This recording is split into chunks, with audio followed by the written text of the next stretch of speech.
이번에는 인천으로 넘어가 보도록 하겠습니다.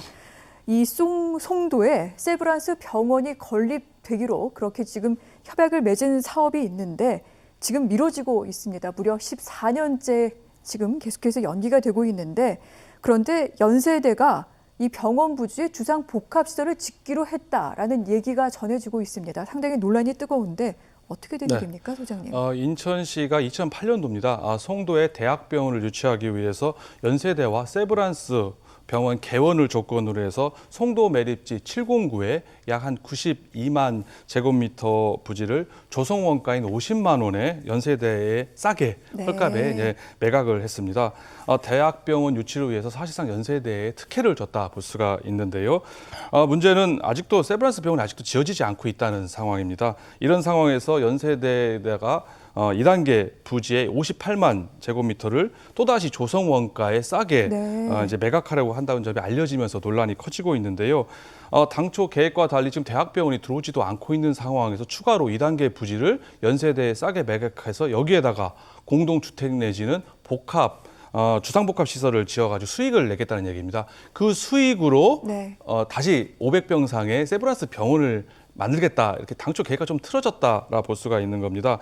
상황이 이렇다 보니까 연세대가 병원 건립 개원보다는 뭐 땅 장사, 잿밥에만 관심 있는 거 아니냐라고 시민단체들로부터 비판을 받고 있는 상황이고요. 인천시에 의해서도 당초 조성 취지와 어긋난다면서 더 이상의 특혜를 연세대에다가 줄 수는 없다라고 지금 이렇게 반발을 하고 있는 상황입니다. 네. 원래 계획은 병원의 규모가 1000병상이었습니다. 이를 이제 500병상으로 줄이고 2024년에 개원하는 것으로 협의를 했는데 이 준공 날짜도 더 미루는데 또 합의를 했다는 소식인데 그건 어떤 내용입니까? 인천시와 연세대가 준공 날짜가 2024년에서 2028년으로 연장하기로 하면서 잠정 합의한 걸로 지금 알려지면서 특혜 시비 논란이 더욱 거세지고 있는 상황입니다. 과거 2018년도에 인천시와 연세대가 협약을 체결하면서 명시적으로 2024년까지 병원을 개원한다 이렇게 되어 있었습니다. 하지만은 연세대는 줄곧 2024년은 어렵다.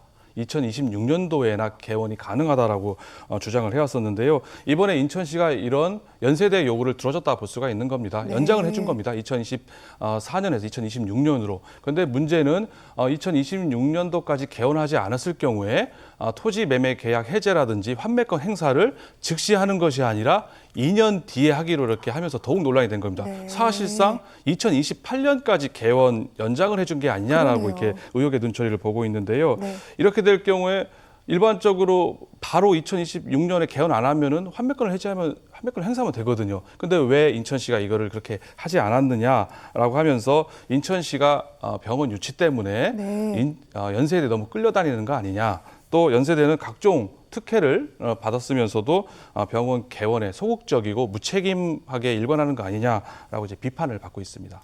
그러면 시민들 입장에서는 이런 생각이 드실 것도 같습니다. 지금 병원 짓기 어렵다 하면서 주상 복합시설부터 먼저 짓겠다라고 연세대가 얘기를 하고 있는데 그러면 아파트라던가 이런 주상 복합시설만 먼저 짓고 병원은 계속 짓지 않을 수 있는 거 아니냐 이런 의문 나오지 않겠습니까? 그런 의문이 나올 법도 합니다. 하지만은 연세대가 2026년도까지 병원을 이제 개원한다고 했고요. 더 연장돼서 2028년까지 병원을 개원하지 않을 경우에는 환매권을 행사를 해서 당연히 토지 매매 계약이 해제되고 원상 회복이 되기 때문에 주상복합 시설만 짓고 병원 건립하지 않겠느냐는 사실상 기대하기 어렵다라고 상식적으로 기대할 수가 있는데요.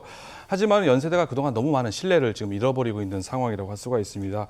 2008년도에 토지를 헐값에 매입하지 않았습니까? 하지만은 지금 12년이 지났지만 아직 착공조차 하지 않은 상황입니다. 그러면 인천시에 의해서 그럼 설계라도 했느냐, 설계 도면이라도 보여달라 했더니 이것도 이런저런 이유로 설계 도면조차 보여주지 않는 과연 지금 연세대가 병원 개원을 위해서 어디까지 가고 있는지 전혀 지금 모르는 불투명한 상황입니다. 이런 상황에서 연세대가 주상복합시설을 만든다?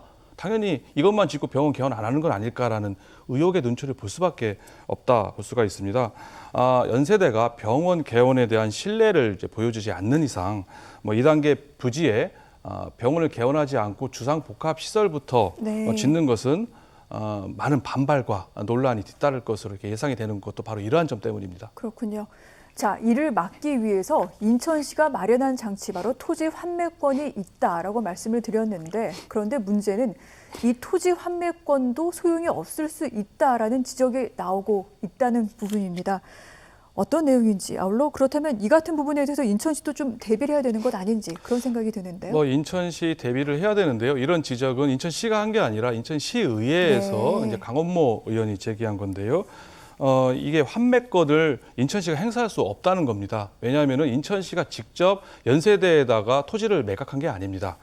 송도 국제화복합단지라는 특수 목적 범위를 만들어서 네. 거기가 연세대에 매각을 했기 때문에 사실상 환매권은 특수 목적 법인인 송도 국제화 복합단지 개발이 네. 환매권을 가지게 됩니다. 그런데 법인 이사회에서 그 결정을 해야 될 거 아니겠습니까? 그런데 법인 이사회 구성이 연세대 측 2명, 인천시 측 2명입니다. 그러면 결국 동수기 때문에 환매권을 행사할 때 부결될 수 있는 가능성이 되는 그러네요. 문제이기 때문에 결국 네. 인천시가 환매권도 없고 실제로 송도국제화 복합단지가 환매권을 행사하기에도 사실상 불가능한 거 아니냐, 무용지물이 아니냐라는 비판이 나오는 것도 이런 점이라 할 수가 있는데요. 이러한 문제점을 해결하기 위해서 이사회 구성수를 3대 2로 이제 바꿔야 된다라는 이런 얘기가 있고요. 또 현재 토지 매입비가 5천억인데요. 네. 2026년도까지 병원을 개원하지 않았을 경우 이약금이 20억 원에 불과합니다. 너무 연간 이약금이 적은 거 아니냐, 5천억이라는 토지 매입비에 대해서 그렇기 때문에 연세대에 이런 병원 건립 지연을 막기 위해서라도 앞서 말한 제도적 장치 대책을 마련하라는 게 시의회의 주문이라고 할 수가 있습니다. 그런 부분이 좀 분명히 필요해 보이는 것 같습니다. 자, 이두용 소장과 말씀 나눴습니다. 고맙습니다.